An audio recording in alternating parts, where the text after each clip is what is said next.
আমরা বৃন্দাবন ধামে দ্বিতীয় দিন কোথায় কোথায় দর্শনে গেলাম, তো সম্পূর্ণ ভিডিওটি আপনারা দেখবেন। তো নিশ্চয়ই ভালো লাগবে আশা করি। তো পুরোটা দেখবেন, অনুরোধ রইল। হরে কৃষ্ণ, রাধে রাধে। আমার সকল বৈষ্ণব ভক্তবৃন্দের চরণে কোটি কোটি প্রণাম। তোমরা সবাই কেমন আছো? আশা করি ভালো আছো। আমিও ভগবান এবং গুরুদেবের কৃপায় এবং তোমাদের আশীর্বাদে আমিও খুব ভালো আছি। তো আমার ইউটিউব সদস্য এবং ফেসবুক সদস্য ভাই বোনদের অনেক ভালোবাসা রইল। তো ভিডিওটি সম্পূর্ণ দেখবেন। তো আমরা বেরিয়ে পড়েছি এই যে গোপীসোনা দিয়ে সব কিছু সিঙ্গার করে। তো সকাল সকাল বেরিয়ে পড়বো, আজকে বারসানায় যাব। তো আজকে ছিল তো আমলকি একাদশী, তো তার জন্য এই ভোগগুলো দেওয়া হয়েছে প্রসাদ। এই যে তারপরে তরমুজ দেওয়া হলো ভোগ, ফল কিছু, কারণ সকাল চলে যাব আর ভোগ লাগানো হবে না, এসে আবার ভোগ লাগাবো। তো এই যে সবাই আমরা মিলে বেরিয়ে পড়েছি। তো আজকে আমরা যাব বারসানা। তো বারসানাতে কোথায় কোথায় দর্শনে যাব, তো সম্পূর্ণ দেখবেন ভিডিওটি, দেখবেন খুব ভালো লাগবে। তো অনেক পাহাড়ে যাওয়ার আছে আজকে, তো অনেক হাঁটার ব্যাপার আছে। তো এই যে মেয়ে সব বেরিয়ে পড়েছে মেয়েটা। তো এখানে আমার মা দুধ গরম করছে, কারণ দুধ আনা হয়েছিল এখান থেকে, তো দুধ গরম করে রাখা হচ্ছে, কারণ নাহলে কেটে যাবে। তো আমরা সবাই মিলে বেরিয়েই পড়লাম। তো গাড়ি আসবে এই সামনেই, তো তার জন্য একটু দাঁড়িয়েছিলাম। তো গাড়ি এক্ষুনি চলেই আসবে। তো আমরা মারুতি করে গেলাম, কারণ সেখানে আমাদের যেই রুমে থাকি সেখানে বললে ভাড়া ঠিক করে দেয় উনি। গাড়ি আমরা যতবারই যাই সেই গাড়িতেই আমরা যাই। তো সম্পূর্ণভাবে সব কিছু আমাদের দর্শন করাই ওই গাড়িতেই। তো এই যে গাড়িতে আমরা সবাই বসে পড়েছি এই মারুতিতে। তো আমরা সবাই মিলে যাচ্ছি বারসানা। সকাল সকাল যাচ্ছিলাম, তো একটু ঠান্ডা ছিল। তো বৃন্দাবন ধামে এরকমই, তো সকাল সকাল খুব ঠান্ডা থাকে, আবার সন্ধ্যাবেলাও ঠান্ডা, দিনের বেলা খুব গরম, কারণ রোদ প্রচুর ওঠে। তো তার জন্য প্রচণ্ডই গরম হয়ে যায়, গোটা পাথর এলাকা, তো গোটা পাথরটা গরম হয়ে যায় এত রোদের তাপ। তো গরমকালে তো যেতেই পারবেন না, এতটাই গরম। তো আমরা আগের বারে জ্যৈষ্ঠ মাসে গেছিলাম, প্রচুর গরম, প্রচুর তাপ। তো যেন লু বইছে, এতটাই গরম। আর শীতকালেও আসতে পারবেন না, কারণ প্রচুর ঠান্ডা, যেগুলো আমরা আমরা সহ্য করতেই পারবো না। তো তার জন্য এই বসন্তকাল খুব ভালো, বা দুর্গাপূজার সময়। তো শরৎকালেও খুব ভালো বৃন্দাবন ধাম যাওয়া, দর্শন করা। তো আমরা চলেই এলাম। তো এখানে সিঁড়ি অনেকটাই উঁচুতে। তো আমাদের গাড়ি নিয়ে এসেছিলাম, যাতে আমরা আমরা মা ছিল হাঁটতে পারবে না, তার জন্য তো আমাদের গাড়ি করেই নিয়ে এলো উপরে, হাঁটতে হয়নি অতটা। তো এখানে দেখুন কত সুন্দর রাধা মাধব, দর্শন করুন, এটা পাহাড়ের উপরে। তো আমরা সবাই এখানে প্রণাম করলাম। তো কিছু ছবিও তুলেছিলাম, তো ছবি তোলা মানা ছিল, তাও তো ছবি তুলে নিলাম। তো একটু তাড়াতাড়ি করে ক্যামেরা করে নিয়েছি। তো খুব সুন্দর, আরও অনেক অনেক দর্শনে যাব আমরা। তো পুরোটা দেখবেন, খুব ভালোই লাগবে আশা করি। তো আমরা এখানে দর্শন করে নিলাম। এখানে পঞ্চামৃত দিবে আমাদের, যে আমাদের মহারাজজি যে পঞ্চামৃত দিচ্ছেন, আমরা পাচ্ছি। একটু প্রসাদ দিবেন এখানে। তো প্রসাদ পেয়ে আবার চলে যাব একটা জায়গায়। তো এটা ছিল গুরুকুল। তো এবারে যাব আমরা এই যে এখানে মানে ব্রহ্মা বিবাহ দিচ্ছিলেন রাধাকৃষ্ণকে, এখানে সেই স্থান। তো দেখুন ব্রজবাসীরা কীভাবে ঝাড়ু দিচ্ছেন। তো এখানে গাছপালাগুলোকে ভালো করে দর্শন করুন আপনারা। এখানে সব কিছু মাথা নামিয়ে আছে, কারণ সবসময় যেন দণ্ডবত প্রণাম করছেন। তো আমাদের এদিকে গাছগুলো অন্যরকম, তার বৃন্দাবন ধামের গাছগুলো অন্যরকম, সব কিছুই বৃন্দা। তো মানে সবাইকে যেন প্রণাম করছেন। তো এই হচ্ছে বৃন্দাবনের মাহাত্ম্য। বৃন্দাবন ধামে এতটাই গাছগুলোকে দেখুন, দর্শন করুন, যে খুবই সুন্দর। এই যে এখানে চলে এসেছি, এই যে ব্রহ্মা যে বিয়ে দিচ্ছেন রাধাকৃষ্ণকে, এসব সখীরা আছেন। যে আমরা এটা পরিক্রমা করলাম, এই যে আমার মেয়ে রাধারানীকে হাত দিচ্ছেন। তো খুব সুন্দর দর্শন, তো আপনারাও দর্শন করুন। তো আমরা পরিক্রমা করলাম 3 বার। তো তারপরে প্রণাম করব। তো প্রণাম করে যাব আবার একটা জায়গায়, আলাদা জায়গায়। তো এখানে কিছু আমরা আখের রসও খেয়ে নিলাম, তো কারণ একাদশী ছিল, তো তার জন্য অন্য প্রসাদ তো পাবো না। তো আমরা একটা আখের রস খেয়ে আবার একটা জায়গায় গেলাম। তো এটা হচ্ছে ময়ূরকুটি যাব। তো এখানেও পাহাড়ের উপরে, বারসানা হচ্ছে সব কিছুই পাহাড়ের উপরে দর্শন, অনেকটা হাঁটতে হয়। যে ময়ূরকুট লেখা আছে, তো সেইটা আমরা যাব পাহাড়ে করে। পাহাড়ে অনেকটাই উঁচুতে উঠে গেছি আমরা। তো দেখুন এই ফুলগুলো কত সুন্দর। তো পাহাড়ের উপরে এই গাছগুলো কি সুন্দরভাবে বেঁচে আছে। তো জল নেই, কিছু নেই, তাও বেঁচে আছে এত সুন্দর। এই যে সাধু বাবারা এখানে থাকেন। তো জানি না এখানে কত সুন্দর, বৃন্দাবনে এতটাই মাহাত্ম্য যে এখানে জল না পেলেও কি সুন্দরভাবে বেঁচে আছেন গাছগুলো। যেখানে মুরগি দেখুন উপরে, এই যে মুরগিটা কত সুন্দরভাবে তার গায়ে খুব সুন্দর কালার, তো তাই জন্য ক্যামেরা করে নিলাম, আপনাদের দর্শন করাতে পারছি। এখানে বাঁদরও তো খুব আছে, তার জন্য মানে ভয়ে ভয়ে আমাদের ভিডিও করতে হয়, ছবি তুলতে হয়। এদিকে ছবি তোলাও মানা থাকে কোনো কোনো মন্দিরে, তো প্রায় সব মন্দিরেই মানা থাকে। আর বাইরে তো আবার মানে বাঁদরের চাপ। তো এটা হচ্ছে দানগড় মন্দির, তো দেখুন আপনারা দর্শন করুন। তো এখানেও ছবি তোলা মানা হয়, দেখুন লেখা আছে, তাও আমরা তাড়াতাড়ি করে মানে তুলে নিয়েছি। ভালো করে দেখাতে পারছি না আপনাদের, কারণ জরিমানা হয়ে যাবে মোবাইল যদি আমাদের দেখে ফেলে, তাও লুকিয়ে আমরা তুলে নিয়েছি। আর বাঁদর তো খুব, চশমা কারো যদি থাকে বা মানি ব্যাগ, তো মোবাইল, জপমালাও মানে সাবধানে আমাদের রাখতে হয়, কারণ জপমালাও হাতে ধরে রাখতে হয়, জপমালাও আমাদের নিয়ে নেয়। তো অনেক মাতাজি নিয়ে নিয়েছে প্রভুদের, তো তার জন্য খুব ভয়ে ভয়ে আমাদের যেতে হয় মোবাইল নিয়ে। তো এখানে হচ্ছে যে বার্সানা, এই যে দেখুন এটাও রাধারানীর বাড়ি, এটাও বার্সানায়, তো দর্শন করুন ভালো করে। তো অনেক ভক্তের সমাগম, তাও হোলি পূর্ণিমার জন্য গেছিলাম, দোল পূর্ণিমায়, তো অনেক ভক্তের সমাগম। তো আমরা ভালো করে পুরোটা ভালো করে দর্শন করতে মানে সামনের দিকে যেতে পারি না, কারণ এতটাই ভিড় ছিল।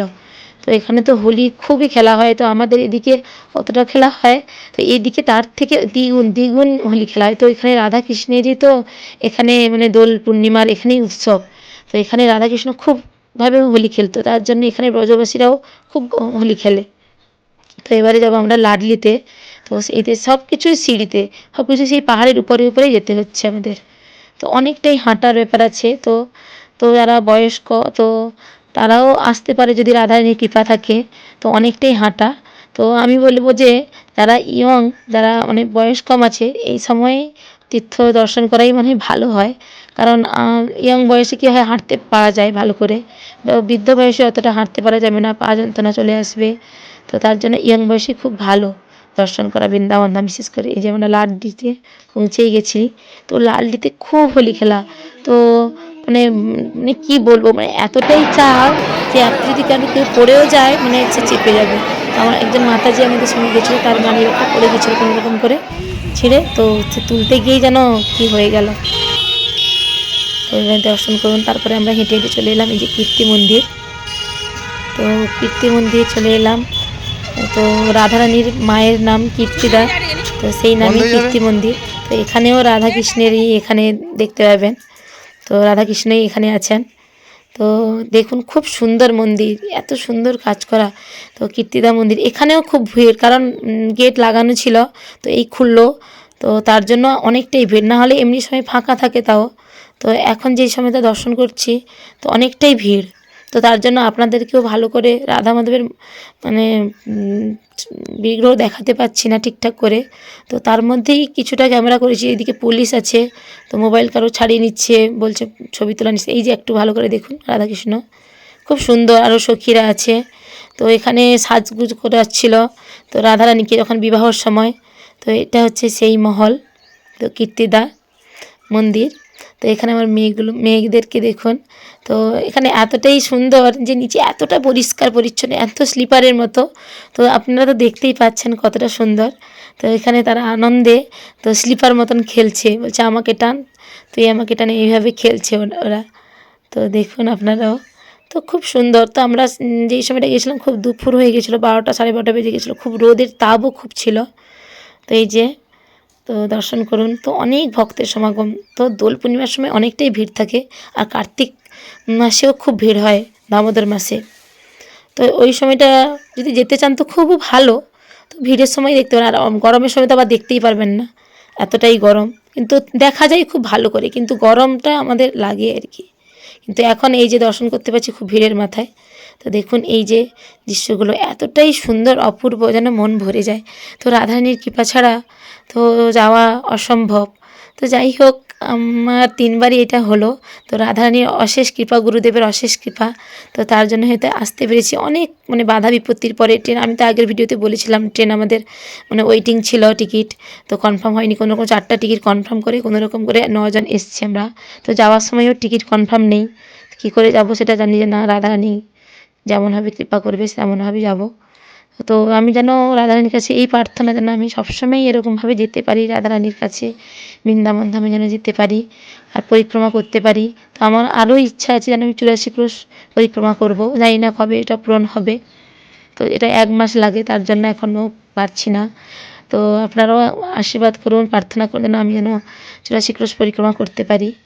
তো এখানে দর্শন করুন, এখানে কত সুন্দরভাবে গোপিকারা নৃত্য করছেন ভগবানের সঙ্গে। তো পশু পাখি সবাই মিলে নৃত্য করছেন। এখানে দেখুন দোল খেলা হচ্ছে, এই যে হোলি। তো কৃষ্ণ রাধাকে হোলি দিচ্ছে, পিচকারি মারছে, এখানে সবাই মিলে দোল খেলছে, এত সুন্দর দৃশ্য। তো তাই আপনাদের একটু শেয়ার করলাম, দেখুন কতটা সুন্দর। এখানে এই যে দোল খেলছে গোপিকারা, তো খুব মনোরম দৃশ্য। তো আমি ভিডিওতে দিচ্ছি, আপনারা তো সময় পেলে বা সুযোগ পেলে অবশ্যই রাধারানীর কাছে প্রার্থনা করুন, অবশ্যই কৃপা হবে, আপনারাও যেতে পারবেন, দেখবেন নিজের চোখে দেখা আরও কতটা সুন্দর লাগে। তো এটাতে আমি মোবাইলে ক্যামেরা করেছি, তো চোখে দেখলে আরও যেন কত সুন্দর, নিজের চোখে দেখলে সামনাসামনি। তো এখানে শিবলিঙ্গ আছে, তো ভগবান যেখানে আছেন, ভগবান সেখানে, শিব তো অবশ্যই থাকবে। শিব হচ্ছে, মহাদেব হচ্ছে মানে বৈষ্ণব, পরম বৈষ্ণব। তো শিব তো থাকবেই সব জায়গায়, বৃন্দাবন ধামে সব জায়গায়। তো এখানে দেখুন কত সুন্দর নৃত্য করছে মাতাজিটাও, যেতে যেতে আমরা দেখলাম। তো তার জন্য একটু ক্যামেরা করে নিলাম, যতটা পেরেছি ক্যামেরা করেছি, কারণ এই বাঁদরের জন্য আমরা ভালো করে ক্যামেরা করতে পারি না। তো এখানে আর একটা সিঁড়ি আবার আছে, তো উঠতেই পারছিলাম না, এতটা কষ্ট হচ্ছিল। তো এতটাই সিঁড়ি, কী বলবো। তো বয়স্ক মানুষরা এলে খুবই হাঁপিয়ে পড়বে, আমরা তো এমনিতেই হাঁপিয়ে পড়ছি। তো এখানে দর্শন করুন। তো এখানে আমরা ভিতরে যেতে পারিনি, কারণ এতটা ভিড় ছিল আর মন্দির বন্ধ ছিল। তো সেটা অনেকটাই ভিড় ছিল, তো কম কম করে খোলে আর কি, 10 জন করে নিয়ে যাইছি মন্দিরের ভিতরে, তার জন্য আমরা যেতে পারলাম না। এদিকে দেরি হয়ে যাচ্ছে, তো একাদশীর ব্রতও ছিল। তো এই জায়গাটা দেখুন, তো এটা হচ্ছে যশোদা মা এখানে হাঁড়ি রাখতো। তো এইখানটায় মন্থন করতো, দধি মন্থন করতো। এইখানে সেই হাঁড়িটা থাকতো, সেই হাঁড়িটা নেই কিন্তু এইখানটায় হাঁড়িটা থাকতো, সেই জায়গা। তো আমাদের দর্শন করাচ্ছিল। তো এই জায়গাটা হচ্ছে, স্থানটা ভালো করে দেখুন, হাউ বিলাউ। তো এই ছোট প্রভুটা বলে দিচ্ছিলেন হাউ বিলাউ। তো যশোদা মা যখন ছোট কৃষ্ণ তখন বলতো যে দূরে কোথাও যাস না, তো হাউ বিলাউ ধরে নিবে। তো হাউ বিলাউ হচ্ছে এই যে একটা বিড়াল। তো কৃষ্ণ ভাবলো যে আমি এই হাউ বিলাউ আমার মা ভয় পায়, এর জন্য আমরা কোথাও যেতে পারছি না, তো আমি একে পাথর বানিয়ে দিব। তো তার জন্য ভগবান শ্রীকৃষ্ণ ওনাকে পাথর বানিয়ে দিয়েছিলেন এই হাউ বিলাউ এই জায়গাটি, এই যে স্থানটা দেখুন। তো এই মহারাষ্ট্রও বলেছিলেন, তো তার থেকে একটু বলতে পারলাম, তো আমি জানতাম না। তো তারপরে চলে এলাম বৃন্দাকুণ্ড। তো এখানেও দর্শন করুন। তো বৃন্দা দেবীর বাড়ি, তো কুণ্ড। তো দেখুন, তো দর্শন করুন। তো এখানে আমরা কিছু তুলসীমালা কিনলাম, তুলসীমালার দোকান আছে। তো আমার মা কিনলো কিছু তুলসীমালা, মাতাজি কিনলো। তো এটা ভালো করে দর্শন করুন, বৃন্দাকুণ্ড। তো বৃন্দা দেবীরই বাড়ি। তো এই যে দর্শন করুন ভালো করে। তো বৃন্দাবন ধামে সব কিছুই বৃন্দা, তো তাও বৃন্দা দেবীরই এটা বাড়ি। তো আমি আগে দুবার এসেছি, তো তাও আসিনি এই জায়গায়, এই যে বৃন্দাকুণ্ড। এখানে এখানে বিশাল বড় বড় কুণ্ড আছে, সব কিছু কুণ্ড। তো ভালো করে দর্শন করুন। তো এখানে দেখুন, এটা হচ্ছে প্রেম সরোবর। তারপরে চলে এলাম প্রেম সরোবরে। তো প্রেম সরোবরে এখানে মাতাজিরা খুব নৃত্য করছেন, তো খুব ভালো লাগছিল। আমি গাড়িতে বসে একটু ক্যামেরা করেছিলাম, তারপরে প্রভুকে বললাম, আর মানে এতটাই পা ব্যথা করছিল আর যেতে পারছি না। তো তার জন্য আমার প্রভু ক্যামেরা করলো, আমি আর নিচে নামিনি। তো এই যে এটা হচ্ছে প্রেম সরোবর, তো খুব ভালো।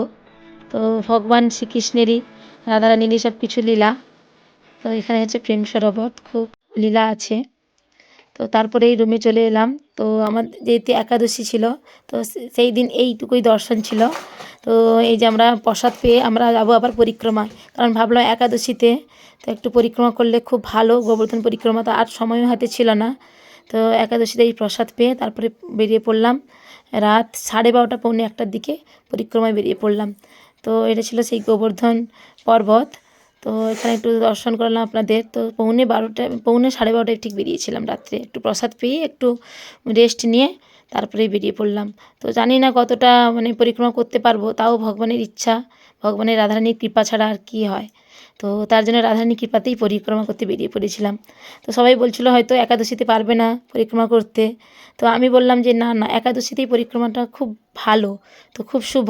তো আমি বললাম যে একাদশীতেই চলো পরিক্রমা করা যাক। তো সবাই একটু ক্লান্ত হয়ে পড়েছে, যেহেতু তো তার আগের দিন মানে দর্শন হয়েছে অনেকটা মন্দির। তো আবার মানে না খেয়ে আবার পরিক্রমা, বলছি চলো যাই হোক রাধারানীর কৃপায়। তো মেয়েটা হাঁটতে পারছিল না, তো তার বাবা কোলে নিল। তো এই যে তারপরে সকাল হয়ে গেছে, পৌনে 12:30টার দিকে বেরিয়েছিলাম, মানে তারপরে 1টার দিকে ধরুন। তো তারপরে পৌঁছে গেলাম 7:30টার দিকে রাধাকুণ্ড শ্যামকুণ্ডতে পৌঁছে গেলাম পুরো পরিক্রমা করে। তো তারপরে এখানে আমরা স্নান করব, তো এখানে একটু শর্ট ভিডিও নিয়েছিলাম, তার জন্য এইভাবে হয়ে গেছে ক্যামেরাটা। তো তো তাও দর্শন করুন এই রাধাকুণ্ড শ্যামকুণ্ড। তো আমরা এখানে স্নান করব। তো আপনারাও বৃন্দাবন ধামে এলে পরিক্রমা অবশ্যই করবেন। চুরাশি পরিক্রমা তো করবেন, যদি না হয়ে থাকে সেভাবে, কিন্তু গোবর্ধন পরিক্রমাটা এলে অবশ্যই করবেন। তারপরে রাধাকুণ্ড শ্যামকুণ্ডতে স্নান করবেন। তো আমরা সেই মতো রাধাকুণ্ড শ্যামকুণ্ডতে স্নান করলাম প্রণাম করে। তো সবাই মিলে পৌঁছে গেছিলাম। তো মেয়েরাও 3বার পরিক্রমা হয়ে গেল, গোবর্ধন পরিক্রমা আমার 2 মেয়েরই। তো এই যে প্রণাম করে সবাই যাচ্ছি আমরা স্নান করব। তো রাধাকুণ্ডতে স্নান করা খুব ভালো, তো মনস্কামনা খুবই পূর্ণ হয়। তো আর ভক্তদের আর কি থাকে মনস্কামনা, একমাত্র ভক্তি ছাড়া। তো ভগবানের সেবা ছাড়া আর কি চাই। তো আমি যেন ভক্তি ভরে যেন ভগবানের সেবা করতে পারি, নামে রুচি আসে, আর ধাম যেন বারে বারে আমি যেন ধাম দর্শনে আসতে পারি, ধামে আসতে পারি, ধামবাসী হতে পারি, এই প্রার্থনা ছাড়া আর কি হতে পারে ভক্তদের। তো আমি চাইবো যেন এইভাবে যেন সবসময় যেন আমি যতবারই আসি না কেন বৃন্দাবন ধামে যেন আমি এইভাবে পরিক্রমা করতে পারি। তো দেখা হচ্ছে পরের ভিডিওতে। যদি ভালো লেগে থাকে অবশ্যই লাইক কমেন্ট শেয়ার করে দিবে, অবশ্যই পাশে থাকবেন। রাধে রাধে।